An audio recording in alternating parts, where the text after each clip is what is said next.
O'zbekiston musulmonlari idorasi raisi muftiy Shayx Nuriddin Xoliqnazar hazratlarining 2024-yil 11-sentyabr kunidagi imom xatiblar faoliyatini yanada samarali tashkil qilish choralarini ko'rish bo'yicha ko'rsatmasiga asosan Toshkent shahrida o'tkazib kelinayotgan namunaviy amaliy tadbirlarning navbatdagisi 2025-yil 5-may kuni Chilonzor tumanida o'tkazildi.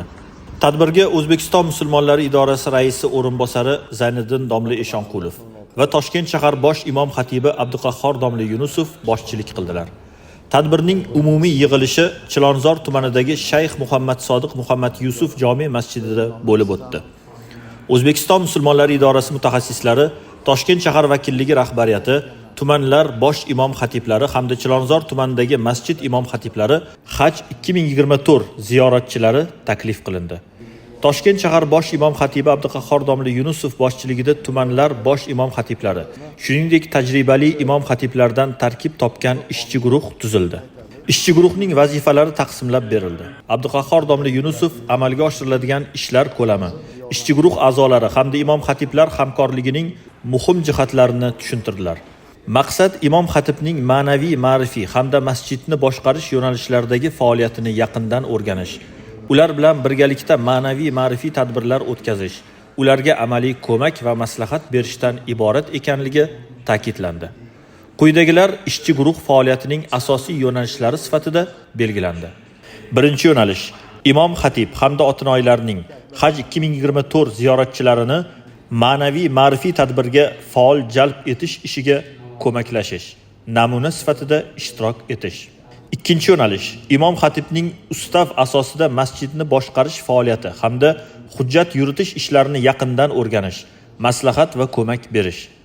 Uchinchi yo'nalish: imom xatib uchun namuna tarzida peshin namozi vaqtida masjidga kelganlarga dolzarb mavzuda ma'ruza qilib berish.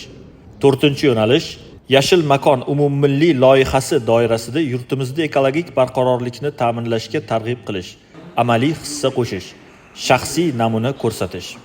Shu maqsadda ishchi guruh a'zolari Chilonzor tumanining 16 ta masjidida hamda 20 ta mahallasiga biriktirildi. Bir vaqtning o'zida masjidlarga hujjat yuritish holatini o'rganish uchun O'zbekiston musulmonlari idorasi taftish va ichki nazorat bo'limi mutaxassislari biriktirildi. Tadbir doirasi amaliyoti nazarda tutilgan yo'nalishlar bo'yicha quyidagilar amalga oshirildi. Birinchi yo'nalish bo'yicha ishchi guruh a'zolari hamda imom xatiblar o'zlariga biriktirilgan mahalla hududidan Haj 2024 ziyoratchisini ma'naviy, ma'rifiy tadbirlarga jalb etdilar. Birgalikda mahallaning eng kamida 5 tagacha muammoli xonadonlariga kirib, u yerda yashayotganlardan hol ahvol so'radilar. Ularning muammolarini o'rgandilar, taklif, fikr, mulohazalarini tingladilar. Imom xatiblar 11 toifaga mansub 100 ta oilaga kirib, ma'naviy, ma'rifiy targ'ibot hamda amaliy yordam tadbirlarini olib bordilar. Jumladan er-xotin, aka-uka, ota-bola, qaynona kelin o'rtasidagi kelishmovchilik va janjallar sababli notinch bo'lib turgan 10 ta oila o'rganilib, ularga nasihat qilindi. Notinchlik sabablarini bartaraf etish, arazlashganlarni yarashtirish choralari ko'rildi. 9 ta holatda arazlashgan, janjallashganlar yarashtirildi.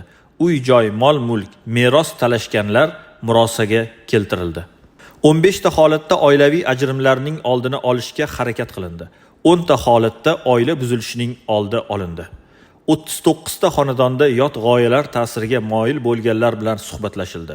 Tushunchalari to'g'rilandi. 3 ta xonadonda jazoni ijro etish muassasasida jazo muddatini o'tayotganlarning hamda 8 ta qidiruvda bo'lganlarning oila a'zolari bilan yurtimizda olib borilayotgan islohotlar borasida suhbatlashildi. 6 ta xonadonda ichkilikka ruju qo'yganlar bilan, bitta xonadonda giyohvand modda iste'mol qiladigan shaxs bilan suhbat o'tkazildi. Zararli odatlardan saqlanish to'g'risida tushuntirildi, nasihat qilindi. Nogiron va kasalmand, ehtiyojmand fuqarolar, shuningdek tabarruk yoshdagi qariyalar yashaydigan 7 ta oilalarga kirilib, ulardan ko'ngil so'raldi, sovg'a salomlar berildi, davolanish va dori-darmon uchun moddiy yordam ko'rsatildi.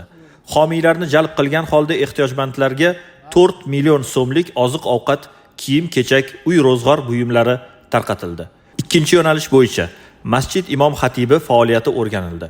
Jumladan ustav asosida ish va hujjat yuritish, jamoani boshqarish, masjidni toza va ozoda saqlash, unda qulay sharoitlar yaratish jihatlari ko'rib chiqildi. 3-yo'nalish bo'yicha ishchi guruh a'zolari o'zlariga biriktirilgan masjidlarda peshin namozini ado qilib, yig'ilgan qavmga ma'ruza qilib berdilar. Isrofgarchilik va dabdabavozlik ijtimoiy illatlardan, tinchlik ne'matining qadri, yoshlarni ilm va kasbga yo'naltirish ahamiyati, yot g'oyalar ta'siridan saqlanish kabi dolzarb mavzudagi suhbatlarda 3124 nafardan ortiq tinglovchi qamrab olindi. 4-yo'nalish bo'yicha Yashil makon umummilliy loyihasi amaliy targ'ib qilindi. Uchtepa tumani imom xatiblari tomonidan masjidlar hududida hamda atroflarida jami 10 tup mevali va manzarali daraxt ko'chatlari o'tkazilib, yurtimizda ekologik barqarorlikni ta'minlashga amaliy hissa qo'shildi. Ko'chat ekish ishlariga masjid qavmi hamda mahalla fuqarolari jalb qilindi. Tadbir so'ngida amalga oshirilgan ishlar tahlil qilinib, Chilonzor tumani masjidlaridagi kamchiliklarni bartaraf etish, imom xatiblarning ma'naviy ma'rifiy hamda masjid boshqaruvidagi faoliyatida kuzatilgan kamchiliklarni bartaraf etish yuzasidan ko'rsatma va tavsiyalar berildi.